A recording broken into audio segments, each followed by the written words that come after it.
고백합니다. 주는 그리스도시요 살아계신 하나님의 아들이시니라. 아멘. 아마 고난을 즐겁게 받는 분들은 없을 것입니다.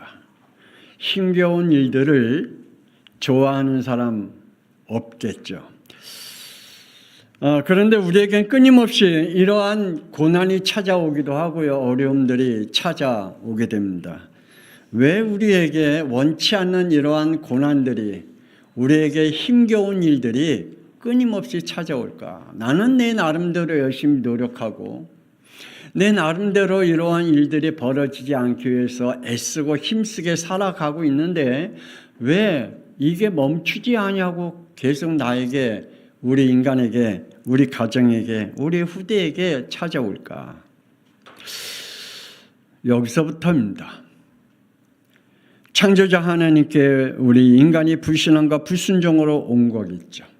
그래서 창세기 3장 5절의 말씀과 같이 하나님은 버리고 내가 하나님이 되어졌기 때문이다. 아니, 우리가 어떻게 하나님을 버릴 수 있습니까? 그래요. 우리는 시도 때도 없이 하나님을 버립니다. 그리고 하나님을 인정하지 않습니다. 여러분 자신은 인정하되 하나님을 절대로 인정하고 살아가지 않습니다. 아니, 목사님, 우리가 하나님을 얼마나 열심히 믿으려고 애쓰는데요. 그러게 말이에요. 하나님을 믿으려고 애쓰는데도 불구하고 우리는 하나님을 시시때때로 인정하지 않고 살아가고 있습니다. 때로는 하나님을 대적하곤 하죠. 아담과 같이 창세기 3장 12절에 하나님이 주신 저 여자 때문에 내가 이러한 어려움을 당했다, 내가 이러한 범죄를 했다라고 하나님을 대적하잖아요. 우리는 시시때때로 그렇게 하나님을 대적합니다. 때로는 하나님을 그렇게 무시합니다. 때로는 하나님을 그렇게 우리가 멸시할 때가 있잖아요. 이것이 바로 원죄지요. 이 원죄로 인해서 우리 인간에게 창세기 3장 17절에서 19절에 우리 인간에게 이러한 어려움들이 찾아왔다라고 말씀하고 있습니다. 땅은 너로 말미암아 저주를 받고 내 평생에 수고하여야 그 소산을 먹으리라. 땅이 내게 가시덤불과 엉겅퀴를 낼 것이라. 네가 먹을 것은 밭의 채소인즉 내가 흙으로 돌아갈 때까지 얼굴에 땀을 흘려야 먹을 것을 먹으리라 라고 우리에게 말씀하고 계십니다. 땅이 누구로 인하여 저주받았다고요? 우리의 죄로. 우리의 주위에 있는 벌어지는 모든 일들은 물론 하나님의 계획 속에 있겠지만 그러나 우리의 죄로. 아브라함이 그의 자녀들 400년 동안 후손이 노예 생활한 것이 누구 때문이에요? 아브라함 때문이죠. 우리가 하나님 앞에 이러한 고난과 어려움을 당하는 이유가 바로 원죄로부터 오는 죄성 때문이라고 하나님 말씀하고 있습니다. 하나님은 자기 백성들에게 왜 이런 고난을 동참하게 하셨을까? 우리 18절 한번 읽어볼까요? 시작. 생각하건대 현재의 고난은 장차 우리에게 나타날 영광과 비교할 수 없도다. 아멘. 저는 이 말씀을 믿습니다. 하나님께서 반드시 우리에게 이 고난을 통해서 하나님이 우리에게 보여줄 일들이 우리가 상상할 수 없는 하나님의 것들이 우리에게 보여지게 된다라고 말씀합니다. 그래서 로마서 8장 28절에 우리 다 같이 한번 읽어봅시다. 시작. 우리가 알거니와 하나님을 사랑하는 자 곧 그의 뜻대로 부르심을 입은 자들에게는 모든 것이 합력하여 선을 이루느니라. 아멘. 하나님은 버릴 것이 없습니다. 할렐루야. 하나님은 버릴 것이 없어요. 우리가 버릴 것이 많지 하나님은 버릴 것이 없어요. 심지어는 하나님 악한 자도 악한 날에 쓰신다 그랬잖아요. 적당하게 하나님 쓰신다 그랬잖아요. 하나님이 그것을 통하여 하나님의 일들을 이루어 가신다라고 말씀하고 있고요.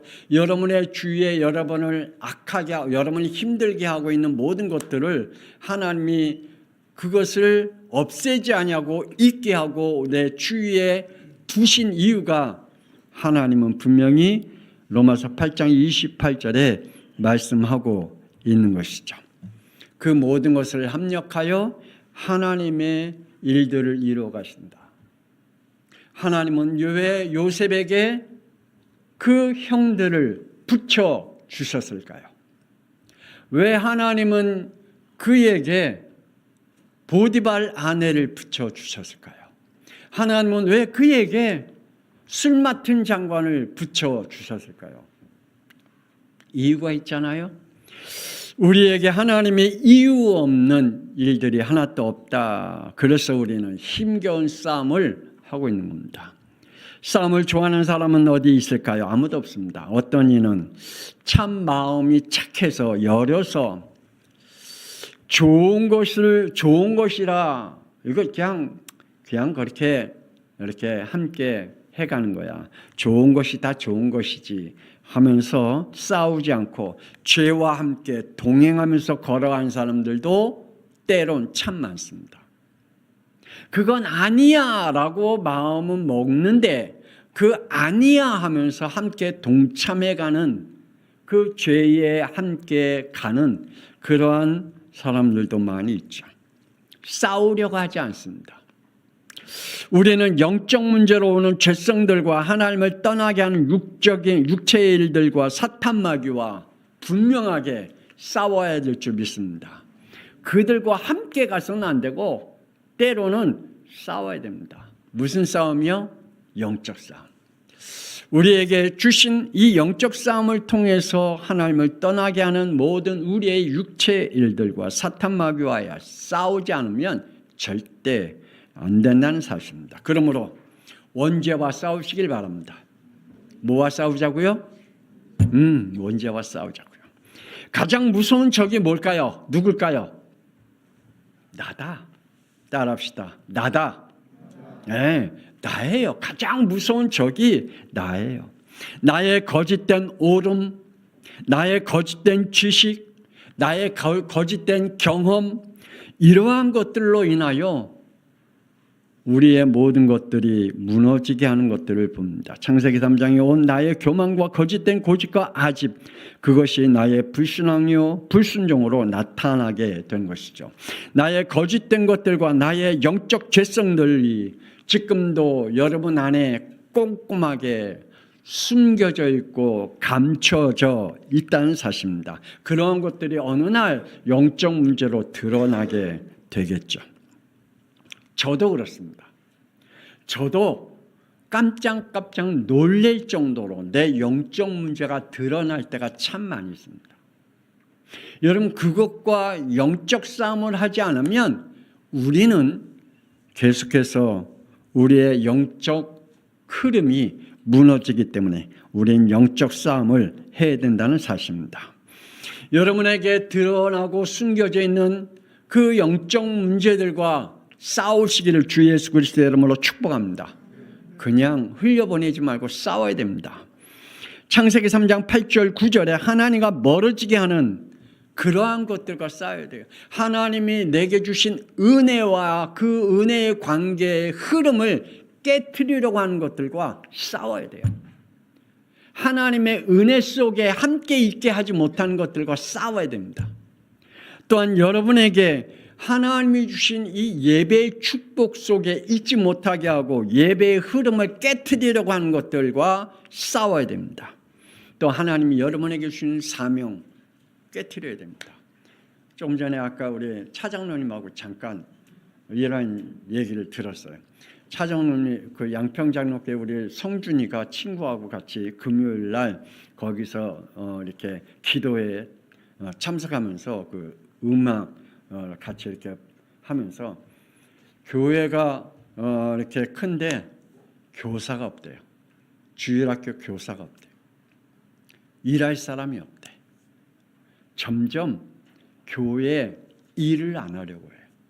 그냥 큰 교회 다니는 이유는 자기를 안 드러내고 그냥 예배드리고 가는, 점점 이러한 시대가, 하나님이 주신 사명을 거부하는 시대가 사람들에게 왔겠죠.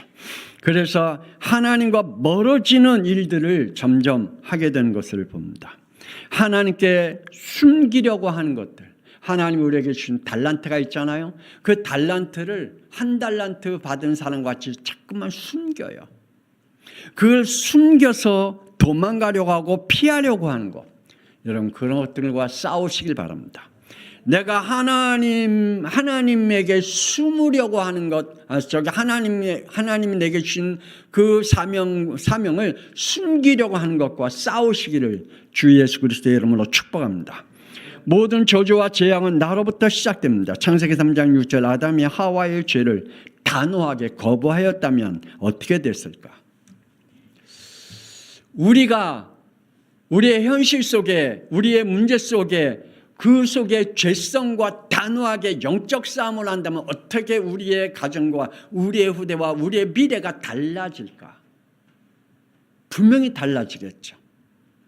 저 역시 그랬습니다. 저는 제 몸에 술이 흘러 넘치는 사람이에요. 왜냐? 우리 아버지 너무 술 좋아하시는 분. 우리 가문에 술 때문에 이 중풍으로 쓰러진 집안. 그러니까 제 몸에는 늘 술이 원해요. 술이 땡기는 몸이야. 그거 싸우지 않으면 우리의 이 몸이 원하는 대로 해야 돼요. 여러분에게 그 땡기는 것들이 있어요. 죄성의 그 흐름 속에 빠져들어가고 여러분이 하나님이 주신 그 은혜를 무너뜨리게 하는, 하나님과 멀어지게 하는 것들, 그것들과 싸우지 않으면 여러분 그 속에서 무너질 수밖에 없습니다. 모든 저주와 재앙은 나로부터 시작된다고 말씀드렸습니다. 그래서 여러분 남에게 그 책임을 돌리는 게 아니라 나로부터 시작됨을 알아야 됩니다. 아담에게 창세기 3장 17절에 네가 네 아내의 말을 듣고 내가 네게 먹지 말라 한 나무의 열매를 먹었은즉 땅은 너로 말미암아 저주를 받고 내 평생에 수고하여 그 소산을 먹으리라. 땅이 네게 가시덤불과 엉겅퀴를 낼 것이다 라고 말하고 있습니다. 자, 하나님의 말씀보다 내 아내의 말을 더 들었어요. 하나님의 말씀보다 세상의 말을 더 들었어요. 하나님의 말씀보다 세상의 지식인 진화론을 더 들었어요. 그 말에 더 따랐어요. 하나님의 것들보다 세상의 풍속을 더 따랐어요. 지금도 이 아담이 하나님의 것을 더 붙잡고 자기 아내의 말을 거부했다면 아마 어떻게 됐을까요? 분명히 달라지겠죠. 나의 죄의 자유주로 선택으로 올 저주와 재앙이 임하지 않기 위해 싸우기를 주 예수 그리스도의 이름으로 축복합니다. 원죄와 싸우시길 바랍니다. 그리고 나의 영적 문제와 싸우시길 바랍니다. 중독되어 고칠 수 없을 정도로 고착화된 고질적인 영적 문제들이 저와 여러분에게 있습니다. 이건 고칠 수가 없어요. 우리가 아예 고착화되어 있어요. 그 고질적인 영적 문제는 우리 안에 그냥 담겨져 있어요. 그런 사람 있죠. 생각과 마음에 그 뭔가 그냥 늘 불만스러움. 그래서 여러분 스폰지의 물에 딱 젖어갖고 들어서 누르기만 하면 뭐가 나오죠? 물이 나오잖아요. 그죠? 조금만 눌러도 물이 나와요. 그냥 놔둬도 물이 줄줄 흘러요. 그러한 마음을 가지고 있는 사람이 있어요. 뭔가가 늘 불만과 불만족스럽고 뭔가가 늘 건들지도 않았는데 불평불만이 늘 원망이 그냥 줄줄줄 흐르는 사람이 있어요. 싸워야 됩니다. 싸우지 않으면 영적 저주와 생각의 저주와 게으름의 저주와 저주의 습관들이 우리에게 몰려오기 때문에 이러한 것들과 싸우지 않으면 안 됩니다. 이스라엘 백성들의 출애굽 후의 모든 일들을 원망으로 가득한 영들이었잖아요. 하나님이 그들이 원망할까 봐 그들을 이렇게 돌렸다 그랬거든요. 출애굽기 13장 17절에서 18절에 바로가 백성을 보낸 후에 블레셋 사람의 땅의 길이 가까울지라도 하나님이 그들을 그 길로 인도하지 아니하셨으니 이는 하나님이 말씀하시기를 이 백성이 전쟁을 하게 되면 마음을 돌이켜 애굽으로 돌아갈까 하셨습니다. 그러므로 하나님이 홍해의 광야 길로 돌려 백성을 인도해 갔다. 이스라엘 백성들의 그 영적인 상태를 알고 있기 때문에 하나님이 그들을 블레셋 백성 있는 그 땅으로 인도하지 아니하고 돌리셨다. 그리고 홍해 쪽으로 인도하셨다. 그러면 하나님이 홍해 쪽으로 인도하신다는 말은 하나님이 그 속에서 뭔가 하시겠다는 얘기잖아요. 그렇죠? 애국 군대가 아무리 몰려와도 하나님은 이미 무슨 계획을 가지고 있죠? 홍해를 가르는 계획을 가지고 계셔요. 그죠? 하나님께서 저와 여러분에게 주시는 하나님의 축복들이 있는데 우리는 눈에 앞에 보이는 그것 때문에 자꾸만 우리가 하나님의 축복을 놓치는 일들로, 왜? 원망과 불평이 늘 우리의 영 속에 잡혀 있기 때문에. 이스라엘 백성들이 그랬습니다. 그들은 아무 문제도 아닌데 늘 그들의 생각과 그들의 믿음 속에는 원망으로 다, 불평불만으로 다 그 안에 영이 가득 충만했었습니다. 나에게 어떤 제도 속에, 사상 속에, 풍습 속에 동화되어 뿌리내려져 있는 토착화된 영적 문제들과 싸우시기를 주 예수 그리스도의 이름으로 축복합니다. 안 싸우면 어떻게 될까요? 이스라엘 백성들이 400년간 애굽의 사상과 풍습에 뿌려내려 토착화된 영적 문제가 있었습니다. 결국 그들의 영적 문제는 출애굽기 32장 4절에 이렇게 나타났잖아요. 금고리를 받아 부어서 조각칼로 새겨 송아지를 형상으로 만드니 그들이 말하되 이스라엘아 이는 너희가 애굽 땅에서 인도하여낸 너희의 신이로다. 여러분, 송아지가 애굽의 우상 중에 하나거든요. 그 형상 중에 하나거든요. 그러니까 이 이스라엘 백성들이 400년 동안 애굽의 사상과 풍습에 뿌리내려 토착화된 그 영적 상태가 광야에서 나타났어요. 우리가 신앙생활 하다가 하나님의 구원받아 할렐루야 아멘 하고 좀 그냥 너무 기뻐 가다가 우리가 안에 토착화된 영적 문제가 어느 날 이렇게 드러나게 되면 어떻게 될까요? 그러므로 그들의 애굽의 풍습, 제도, 사상에서 빠져나오지 못했기에 이러한 일들을 했듯 우리는 여기서 싸워야 될 줄 믿습니다. 나의 가문의 가정은 어떤 영적 흐름으로 자손들에게 영적 문제가 지금 벌어지고 있을까? 창세기 4장 16절에서 24절에 하나님을 떠난 가인의 후손들은 자신들의 전문성에 전부 다 성공한 사람들이었습니다. 그러나 가인으로부터 흐르는 영적 저주를 그들에게는, 그 후손들에게는 이렇게 임했다라고 말합니다. 창세기 4장 24절. 간을 위해서는 벌이 7배일진데 라멕을 위해서는 벌이 77배가 되니라. 성공은 했어요. 세상에서 인정받았어요. 전문성에 그 사람들의 많은 영향을 주었어요. 그러나 가인에게 흐르는 그 영적 저주가 그들에게는 빠져나오지 못하고 그것과 싸우지 못함으로 결국은 가인이 받은 그 벌보다 더 많은 벌을 그 후손들이 받게 되었습니다. 그러므로 우리는 싸워야 됩니다. 심지어는 끝이 보이지 않는 싸움이라 할지라도 싸워야 될 줄 믿습니다. 현장 속에 있는 현실 문제들과 싸우시기를 주 예수 그리스도의 이름으로 축복합니다. 왜 내 눈에는 세상이, 내 현실이, 미래가 창세기 3장 6절로 보일까? 세상이 참 좋게 보일까? 아름답게 보일까? 먹음직스럽게 보일까? 또 지혜롭게 보일까? 탐스럽게 보일까? 그러니 창세기 6장 2절에 자신들이 좋아하는 것들만 취하려고 합니다. 결국 창세기 6장 5절에 하나님을 떠나 자기의 생각과 자기의 계획대로 사는 것이 축복인 줄 착각하면서 살죠. 내가 생각하고 내 마음에 맞는 그 일들을 하는 것이 나에겐 축복이야 라고 생각하고 있죠.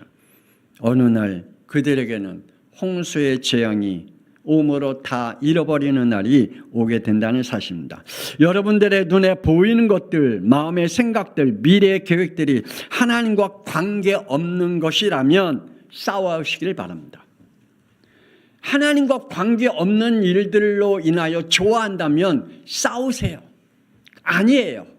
그건 싸워야 할 거예요. 좋아할 게 아니라 싸워야 할 거예요. 이 말이 무슨 말인지 이해가 됩니까? 이해가 안 되고 있는 것 같아요. 창세기 11장 4절 사람들이 잘 어우러져 인간관계에 좋아하면 성공하는 것이 축복인 줄 압니다. 아니요. 그건 싸워야 할 문제입니다. 사무엘상 10장 21절에 왕이 된 것 그게 축복입니까? 사울왕같이. 열왕기상 10장 23절 재산과 지혜가 많은 것이 축복인 줄 압니까? 솔로몬같이. 아니요. 싸워야 할 문제입니다. 여러분 왕이 된 것을 좋아하는 것이 좋아하면 안 됩니다. 그건 싸워야 할 문제입니다. 사울왕은 싸우지 않았기 때문에 결국 그 왕으로 인해서 그 가문에 재앙이 임했습니다. 솔로몬은 하나님 주신 재산과 지혜를 가지고 하나님이 주신 그 축복 또 자신의 영적 문제와 싸워야 되는데 싸우지 않았기 때문에 그것이 그에겐 재앙이 되어버렸습니다. 여러분 하나님과 관계없이 받은 것들은 그 나중에는 재앙이 되어버립니다. 축복이 아닙니다. 현장 속에는 사람들과의 싸움입니다. 현장에는 우리를 창세기 3장 6절 하나님 먼저가 아니라 우리가 먼저라고 유혹합니다. 현장에는 지금 우리 주위에 분노로 가득한 사람들만 가득합니다. 이것들로부터 어떻게 우리가 싸워 이길 것일까? 10명의 가나안 정탐꾼 알지요? 그들이 말이 진리로 들려질 때 나는 어떻게 될까? 이스라엘 백성들이 그게 진리로 받아들였어요. 그들은 어떻게 됐죠? 이스라엘 백성들? 통곡했다고 그랬습니다. 10명의 정탐꾼이 가나안 땅에 갔다 온 것을 보고할 때 그 10명의 말들이 이스라엘 백성이 진리로 받아들였어요. 그러니 이스라엘 백성들이 전부 다 고통 속에 빠져 들어갈 수밖에 없죠. 여러분 불신앙과 불순종의 말들이 내게 진리로 받아들이면 큰일 나요. 싸워야 할 것인 줄 믿으시길 바랍니다.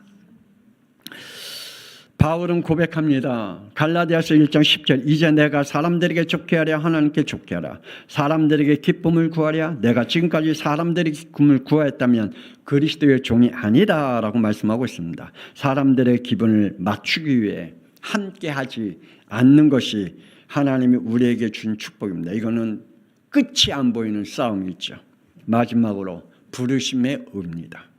성령께서 주시는 힘을 우리가 얻어야 될 줄 믿습니다. 구원받은 자의 영적인 힘은 요한복음 14장 16절에 임마누엘입니다. 성령께서 우리와 함께하는 것이 우리에겐 가장 큰 힘인 줄 믿으시길 바랍니다. 그것이 우리에게 가장 큰 재산입니다. 여러분 하나님의 성령이 여러분과 함께하는 임마누엘을 여러분이 사실적으로 믿는다면 우리에게는 그 안에 하나님의 모든 축복이 있습니다. 어느 정도요? 성령께서 주시는 축복이 요한복음 14장 26절에 말씀을 가르치고 생각나게 하며 순종하며 인도받게 하신다라고 말씀하고 있습니다. 하나님의 모든 것들을 우리에게 가르치고 생각나게 하시겠다. 그래서 로마서 8장 26절의 말씀과 같이 우리 다 같이 한번 읽어볼까요? 8장 26절 시작. 우리가 알거니와 하나님을 사랑하는 자 곧 그의 뜻대로 부르심을 입은 자에게는 모든 것이 합력하여 선을 이루느니라. 아멘. 하나님이 이러한 축복을 우리에게 주신다라고 말씀하고 계십니다. 그러므로 우리에게 주시는 26절 다시 죄송합니다. 제가 28절 읽었네요. 시작. 이와 같이 성령도 우리의 연약함을 도우시나니 우리는 마땅히 기도할 바를 알지 못하나 오직 성령이 말할 수 없는 탄식으로 우리를 위하여 친히 간구하시느니라. 아멘. 성령께서 우리에게 주시는 힘입니다. 우리를 위해서 기도하신다라고 말씀하고 계십니다. 그러므로 성령께서 우리에게 이렇게 임하신다고 말합니다. 사도행전 1장 8절 다 외우시죠? 시작. 오직 성령이 너에게 임하시면 너희가 권능을 받고 예루살렘과 온 유대와 사마리아와 땅끝까지 이르러 내 증인이 되리라 라고 말씀하고 계십니다. 오력입니다. 첫 번째 뭐예요? 영력, 지력, 체력, 경제력, 인력. 이 안에 하나님이 우리에게 다 주시는 힘을 얻게 하신다라고 말씀하고 있습니다. 그러므로 이 오력을 통하여 주시는 성령의 축복 속에 함께 있기를 주 예수 그리스도의 이름으로 축복합니다. 그래서 부르심의 의입니다. 18절 우리 다시 한번 읽어볼까요? 시작. 생각하건대 현재의 고난은 장차 우리에게 나타날 영광과 비교할 수 없다라고 말씀하고 있습니다. 현재 고난은 앞으로 응답받을 것과 비교가 되지 않는다. 그래서 로마서 8장 25절 26절에 만일 우리가 보지 못한 것들을 바라면 참으로 기다릴지니라. 성령도 우리의 연약함을 도우시나니 우리는 마땅히 기도할 바를 알지 못하나 오직 성령이 말할 수 없는 탄식으로 우리를 위하여 친히 간구하시니라. 성령을 탄식하게 하지 않는 우리의 믿음이 되어지기를 주 예수 그리스도의 이름으로 축복합니다. 마지막으로 28절 읽고 마치십시다. 시작. 우리가 알거니와 하나님을 사랑하는 자 곧 그의 뜻대로 부르심을 입은 자들에게는 모든 것이 합력하여 선을 이루느니라. 아멘.